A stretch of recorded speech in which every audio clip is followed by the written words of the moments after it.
Hi, it's David again. Welcome back to Forensic Files. In today's video, I'm going to be talking to you about an insurance fraud. I need to tell you what happened.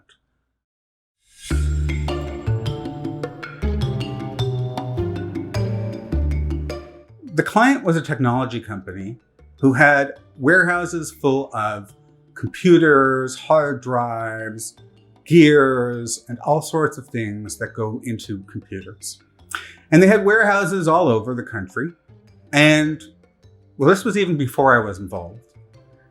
There was a robbery at one of their main warehouses where the robbers blew a gigantic hole in the wall and emptied the warehouse within a few minutes of approximately $250,000 worth of electronics. The robbers made off, and the interesting thing was that when the investigation was done, the police actually found a tractor trailer with most of the inventory in the tractor trailer. Well, the technology company learned, and they reinforced the walls where the robbers had come in to steal the electronics. I'm still not in the picture yet. What happens probably a year later is the exact same crime happens, except in this instance, instead of it being $250,000 of goods, it's about $2 million of inventory. The insurance company sends the technology company a denial for their claim, and the insurance companies say that the technology company has committed fraud. That's when I came in the picture. The technology company needed somebody to demonstrate that they had actually bought the inventory was actually at the location that they said, and that the inventory was missing for the insurer to be able to pay back.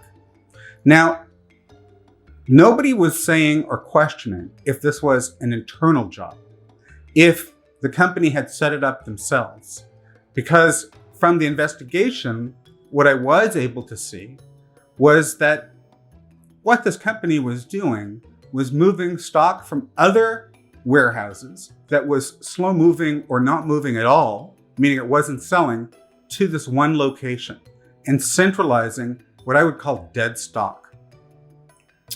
The dead stock was part of the $2 million robbery, meaning that it almost seemed like it was organized and a job that was internally set up. But I was not engaged to find out if it was an internal job. I was engaged to find out, was the inventory purchased? Was it at the right location? And is it missing?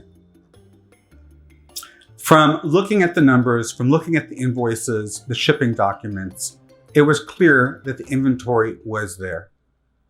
One of the red flags of this investigation was, and it really didn't make me feel, so good inside, was that dead stock had been moved to this location prior to the robbery.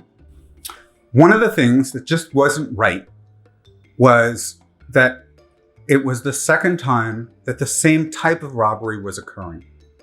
But I have to keep in mind, as a forensic accountant, I was engaged to determine if the inventory was there and the value.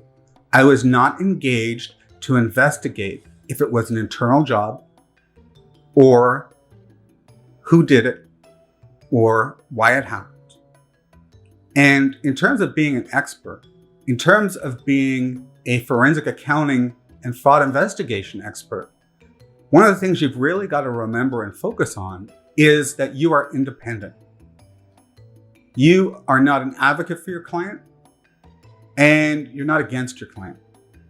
You are reporting the facts.